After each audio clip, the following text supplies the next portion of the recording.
25 देवरानी 25 जेठानी। ये कहानी है कानपुर की, जहां एक मध्यम वर्गीय परिवार रहा करता था।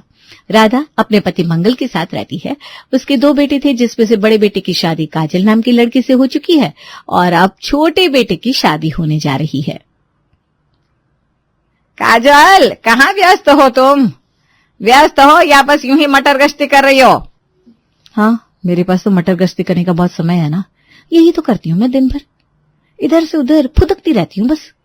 अरे काजल, मर गई क्या? यमराज ले गए तुझे? जाने से पहले बता तो देती। अरे मम्मी जी, जिंदा हूं अभी, बताइए क्या बात है? जिंदा तो है, लेकिन ऐसा लगता है मेरी बात का जवाब देने में तुझे मौत आती है। ऐसा कुछ नहीं है, आप काम बताइए। कितने घंटे पहले तुझसे तेरे ससुर जी ने गर्म पानी मांगा था? आधा घंटा पहले। तो दिया क्यों नहीं? ओफो राधा, तुम इस बात के लिए चिल्ला रही हो इतनी देर से? पानी तो उसने मुझे तभी गर्म करके दे दिया था, कम से कम मुझसे पूछ तो लेते एक बार। अच्छा, मुझे लगा। तो रहने दो, मुझे पता है तुम्हें चिल्लाने में मजा आता है। कोई बात नहीं पिताजी, आप चिंता न करिए। अब मेरी देवरानी आने वाली है ना कुछ दिन में, उसके बाद सब ठीक हो जाएगा। क्या ठीक होगा? फिर ये तुम दोनों पर चिल्लाएगी? नहीं, अभी तो मैं अकेली हूं ना, तो काम करने में थोड़ी दिक्कत होती है। फिर हम दोनों मिलकर काम करेंगे तो चिल्लाने का मौका ही नहीं देंगे हम लोग। अरे हाँ, बस 1 हफ्ता बचा है शादी में। शादी में सिर्फ 1 हफ्ता बचा था। घर में जैसे त्योहार का माहौल था। राधा सुबह से लेकर रात तक कामों की लिस्ट बनाती रहती। मंगल बीच बीच में उन्हें टोकते कि थोड़ा बैठ भी लो, लेकिन राधा का तो जैसे ब्रह्मांड मिशन शुरू हो गया था। काजल, मिठाई वाले को फोन किया? और वो पंडित जी, उन्हें समय से बुलाना, कहीं फिर से पिछली बार की तरह ना हो कि मेहमान आ गए। और हाँ मम्मी जी, सब सेट है, पर आपकी एनर्जी देखकर मुझे शक है कि आप ही बारात लेकर निकल जाओगी। अरे काजल, बचा लो मुझे, तुम्हारी सास तो मुझे भी लहंगा पहना कर घोड़ी पे चढ़ा देगी। मजाक मत उड़ाओ, काम बहुत है और मैं चाहती हूँ शादी में कोई कमी ना रह जाए। अरे कमी तो दूर की बात है, जैसे तुम काम कर रही हो ना, उसके हिसाब से तो ज्यादती हो जाएगी। हाँ, उड़ाओ, आराम से मजाक उड़ाओ, काम से तो मतलब है नहीं। काम से मतलब है, और मैंने बहुत सारा काम कर लिया है, तुम्हारी तरह सिर्फ ऑर्डर नहीं देता मैं। राधा इसका कोई जवाब दे पाती उससे पहले ही मंगल वहां से निकल लिए। आखिरकार शादी का दिन आ गया। बैंड बाजा, रोशनी, फूलों की सजावट, सब कुछ जैसे सपनों की दुनिया हो। जब नई बहू निधि घर में आई तो घर का माहौल और भी रोशन हो गया। सदा सुहागन रहो बेटा, इस घर में ढेरों खुशियां लेकर आओ। निधि बेटा, तुम तो लक्ष्मी हो इस घर की। और मैं क्या हूं फिर, शुपर्णखा? अरे नहीं, मेरा मतलब था कि। मजाक कर रही हूँ पापा जी, आप तो सीरियस हो जाते हैं। वैसे निधि, अच्छा हुआ तुम आ गई, अब तुम ही सारा काम करोगी। क्या, मैं अकेले? अरे मजाक कर रही हूँ, फिर से हम दोनों मिलकर करेंगे सारा काम, और थोड़ा बहुत मम्मी जी से भी करवा लेंगे। आप तो बहुत मजाकिया हो, हमारी खूब जमेगी। हाँ बिल्कुल। निधि ने पूरे मन से नए जीवन की शुरुआत की। वो सबके साथ घुल मिल गई। फिर एक दिन उसे मटर पुलाव बनाना था। सुबह सुबह वो काम पर लग गई। काजल उस समय कमरे की सफाई कर रही थी। निधि ने देखा कि अभी तो मटर छिलना बाकी है, तो वो अपनी सास के पास पहुंची। मम्मी जी, जरा ये मटर छील दीजिए ना, तब तक मैं बाकी चीजें संभाल लूं। क्या, मुझसे मटर छिलवा रही हो? अरे अपनी जेठानी से कहो, वो छिल देगी। मम्मी जी, वो सफाई कर रही है शायद। अरे मेरी तो 25 जेठानियां थी, लेकिन मैंने सबको उंगली पर नचाया था। ये कोई बात है? तुम भी अपनी जेठानी से काम करवाओ। और मैं तो कहती हूँ तुम्हें काम निकलवाना आना चाहिए, क्योंकि अगर अभी से दब गई ना तो जिंदगी भर दबोगी। हाँ, वैसे बात तो आपकी सही है। राधा की बातों ने निधि के मन में कुछ हलचल कर दी। वो किचन से निकली और सीधा काजल के कमरे में गई। भाभी, जरा ये मटर छिल दीजिए ना, मैं चावल बिन लूं और मसाले पीस लूं तब तक। अरे अभी तो मैं सफाई कर रही हूँ ना निधि। ठीक है, जरा देर में कर दूंगी। नहीं दीदी, देखिए ना, खाना तो समय पर बनना है। सफाई तो आप कभी भी कर सकती हो, बस जरा मदद कर दीजिए, फिर मैं सब कर लूंगी। आहो, ऑर्डर दे रही हो? नहीं, रिक्वेस्ट कर रही हूँ। हाँ, वो तो पता चल रहा है। 25 जेठानियां न चाहिए मम्मी जी ने, तो मैं एक से तो शुरू कर ही सकती हूँ। वाह, क्या चालाक देवरानी मिली है मुझे। चलो अच्छा, अब मजा आएगा। काजल और निधि दोनों मिलकर किचन में मटर पुलाव बना रही थी। चूल्हे पर भगोना चढ़ा था। चावल की खुशबू पूरे घर में फैल रही थी और बीच बीच में काजल कहती है, देख निधि, जीरा सही टाइम पे डालना होता है, नहीं तो पूरा स्वाद बिगड़ जाता है। दीदी मैं भी सीखी हूं अब, आप फिक्र मत कीजिए, इस बार पुलाव गजब बनेगा। दोनों ने हंसते हुए पुलाव बनाया और मजे से खाया। फिर अगले दिन भरी दोपहरी में घर की घंटी बजी। इस टाइम कौन आ गया यार? लोगों को इतनी अकल नहीं है कि दोपहर में न जाए किसी के घर। दरवाजा खोला तो सामने मोहल्ले की नामी गिरामी औरत वंदना खड़ी थी। बालों में जूड़ा, होठों पर गाढ़ी लिपस्टिक और हाथ में चमचमाता पर्स। अरे काजल, कितने दिन हो गए तुम्हारे दर्शन नहीं हुए? अरे वंदना दीदी, आइए आइए, बहुत दिन बाद आना हुआ आपका। अंदर आइए ना, बैठिए। वंदना को ड्राइंग रूम में बिठाकर काजल थोड़ी देर बातें करने लगी, लेकिन मन में ख्याल था अब चाय तो बनानी ही पड़ेगी, पर दीदी को अकेले कैसे छोड़ दो। मम्मी जी से कह देती हूँ वो थोड़ी देर बैठ लें। काजल सीधा सासू माँ राधा के कमरे में गई। मम्मी जी, हमारे पड़ोस की वंदना जी आई हैं, मैं चाय बना लूं, तब तक आप उनके साथ बैठ लीजिए ना थोड़ी देर। राधा ने धीरे से उसकी तरफ तिरछी नजरों से देखा और सीधा जवाब दे मारा, क्या अपनी देवरानी से क्यों नहीं कहती? तो बड़ी है, उसे काम में लगाना सीख। पर वो सो रही है मम्मी जी, अच्छा नहीं लगता ना किसी को नींद में जगाना।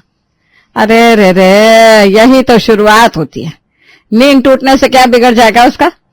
तो अब भी दबा नहीं पाई तो जिंदगी भर उसकी गुलाम बन के रहेगी।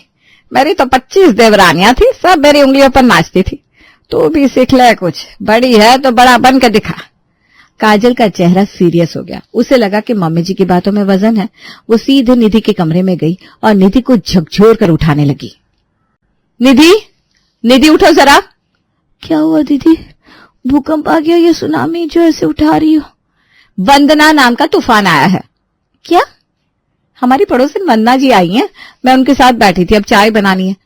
तुम जरा बैठ लो या फिर तुम चाय बना दो, मैं बैठ जाती हूँ। अरे तुम मम्मी जी जाग रही होंगी ना, उनसे कह दो।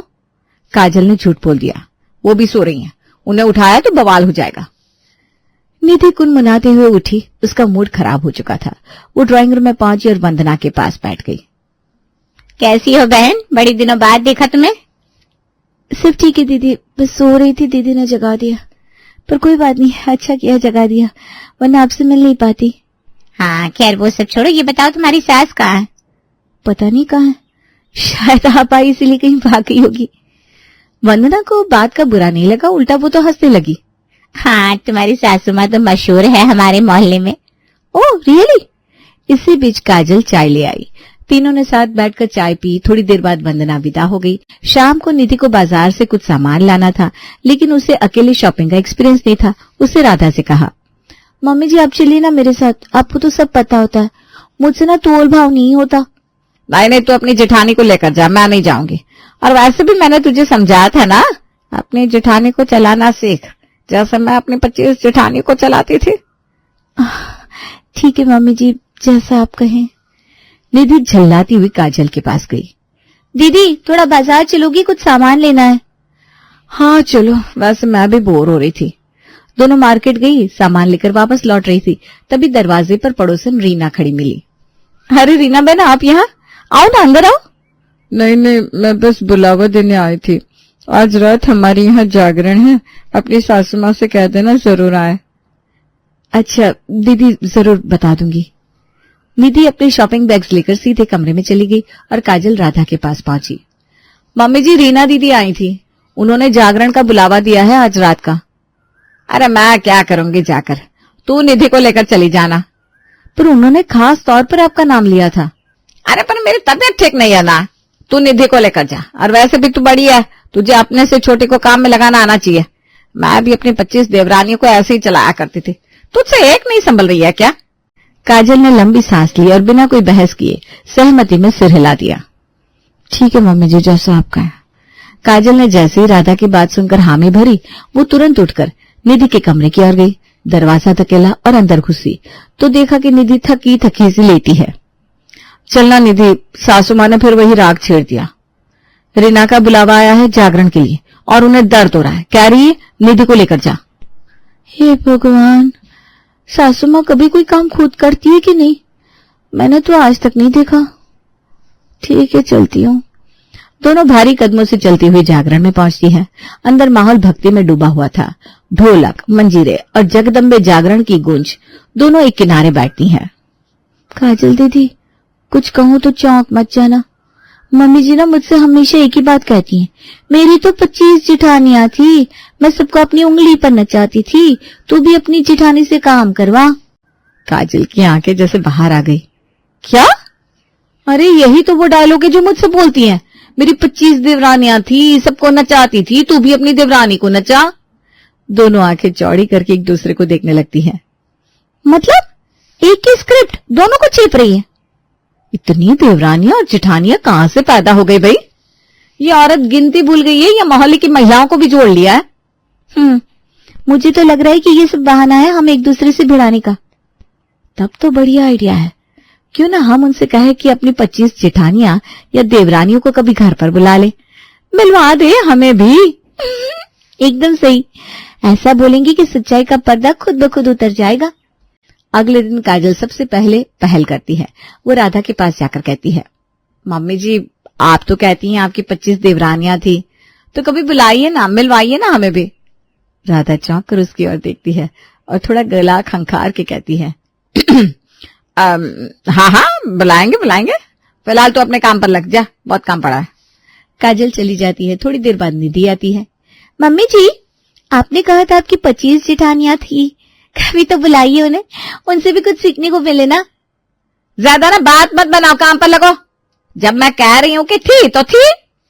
तभी टीवी ठीक करने वाला मिस्त्री आता है। मम्मी जी टीवी वाला आया है, जरा देख लीजिए ना, मैं बाजार से आती हूँ तब तक। अरे नहीं, मेरे कमर में तो बहुत दर्द है, ऐसा दर्द है जैसे 25 हाथियों ने मेरी कमर पर रेस लगाई हो। काजल को बिठा दो, वो देख लेगी। वो भी मेरे साथ बाजार जा रही हैं। अरे तो दोनों पहले काम निपटाओ फिर जाओ। मिस्त्री को चाय देना मत भूलना। मेरी 25 जेठानियां होती थी, एक से झाड़ू, दूसरी से पोछा, तीसरी से प्रेस, सब कुछ करवा लेती थी मैं। उफ़ो, फिर वही स्क्रिप्ट। फिलहाल दोनों टीवी सही करवाकर बाजार जाती है। अब अगले दिन मंगल राधा से कहता है, राधा मेरी शर्ट का बटन टूट गया है, जरा टांग देना। हाँ लाओ, कर देती हूँ। काजल, अरे हाँ काजल। जी मम्मी जी। ये अपने ससुर की शर्ट में बटन लगा दे। मम्मी जी आपको पता है ना मेरी नजर कमजोर है और चश्मा मैं माँ के भूल आई हूँ। अरे तो तेरी देवरानी कब काम आएगी? अपनी देवरानी से करवा ले। मेरी तो 25 देवरानियां थी, एक से बर्तन मंजवाती थी, एक से मसाले पीसवाती थी। तू भी कुछ सीख तो बड़ी है। हे भगवान, कोई टेप रिकॉर्डर बंद करवा दे। ये काम निपटता है तो निधि हाथ में एक पुराना फोटो एल्बम लेकर राधा के पास जाती है। मम्मी जी ये एल्बम बहुत पुराना हो गया है, इसके पन्ने उखड़ रहे हैं, सोच रही थी इसमें नए पन्ने जुड़वा दूं, आप देख लीजिए ना। कि अरे मुझे क्या फुर्सत, तू अपने जेठानी से करवा ले। मेरी तो 25 जेठानियां थी, 25 राय मिल जाती थी मुझे, तो एक तो ले ले। निधि बिना कुछ बोले काजल के पास पहुंचती है। मम्मी जी के पास क्या कोई स्क्रिप्ट बुक है? हर बार यही लाइन।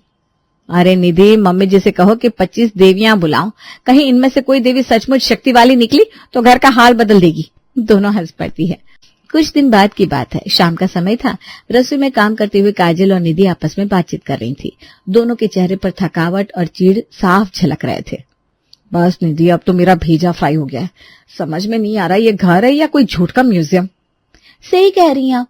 एक तरफ मम्मी जी बोलती है उनकी 25 जेठानियां थी, दूसरी तरफ मेरी मम्मी जी कहती है उनकी 25 देवरानियां थी, और बुलवाने को बोलो तो कान में तेल डाल लेती है।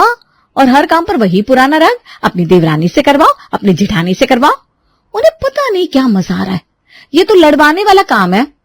तभी दरवाजे की घंटी बजती है। बाहर से आवाज आती है, अरे जल्दी दरवाजा खोलो, तुम लोगों की दादी सास आ गई है गांव से। दोनों बहुएं दौड़ पड़ती है। दरवाजा खुलता है और सफेद बालों वाली मोटी सी मुस्कुराती हुई दादी सास राम प्यारी अंदर प्रवेश करती हैं। नमस्ते नमस्ते, आइए आइए। नमस्ते नमस्ते, आइए आइए। अरे मेरे बच्चों, कैसे हो सब? बहुत दिन बाद आई हूँ, पहले कोई पंखा चालू करो। ए बाबा, चल पैर दबा दे पहले फटाफट, ताकि थोड़ी राहत मिले।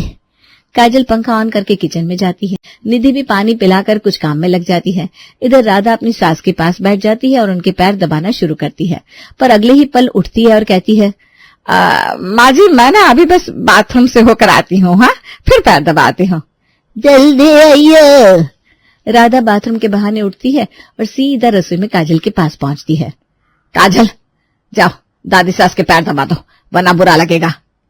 मम्मी जी, मैं तो अभी रोटी बेल रही हूँ, गैस चल रही है। अरे तो निधि से कह दो। काजल आकर निधि को बताती है। निधि काम छोड़कर गहरी सांस लेती है और दादी सास के पास पहुंचती है। दादी जी, मैं आ गई आपके पैर दबाने। अरे तू क्यों आ गई बिटिया? मैंने तो राधा से कहा था। मम्मी जी ने काजल दीदी से कहा, काजल दीदी ने मुझसे। राम प्यारी एक पल को शांत होती है, फिर जोर का ठहाका लगाती है। मैं जानती थी ये चुड़ैल यही करेगी। अरे ये तो शुरू से ही कामचोर है। अरे हाँ, इससे एक बात याद आई। मम्मी जी की 25 देवरानी और 25 जेठानियां थी क्या? पागल हो क्या? तुम्हारा अपना दिमाग नहीं है, इसे सच मान रही हो? क्या मतलब, सच में 25 देवरानियां नहीं थी? अरे मेरी बच्ची, इंसान है, कोई खरगोश थोड़ी जो इतने हो जाए। वो तो बस शुरू से ही बहाने बनाकर काम से भागती है। कभी कहती थी बुखार है, कभी कहती थी पेट खराब, अब ये नया बहाना। तभी काजल भी वहां आ गई और सारी बातें सुनकर हैरान रह गई। मतलब हमारी सासू माँ तो एक नंबर की स्क्रिप्ट राइटर निकली और हमें बना दिया अपना एपिसोड। अब तो सीधा सामना करेंगे। तभी राधा वहां आ जाती है, सबको एक साथ देखती है और थोड़ा घबरा जाती है। क्या मीटिंग चल रही है यहाँ? है, मुझे क्यों नहीं बुलाया? मम्मी जी, हमें सब पता चल गया है। आपकी वो 25 देवरानी और जिठानी वाली बात सब झूठ थी ना? दादी सास से सब बता दिया है। राधा एक पल को सन, फिर शर्मिंदा सी मुस्कान के साथ कहती है, अब बेटा क्या बताओ, काम करने का मन नहीं करता था तो बस कुछ भी बोल देती थी। तो मम्मी जी पहले ही बोल देती। हम कोई काम से पीछे हटते हैं क्या? हाँ, झूठ बोलना जरूरी तो नहीं था, वो भी ऐसा अतरंगा झूठ। अरे बेटा मेरी तो आदत ही है, बहाने बिना चैन नहीं आता, क्या करूं। राम प्यारी जोर से ठहाका लगाती है। सभी बहुएं हंसती हैं और माहौल हल्का हो जाता है।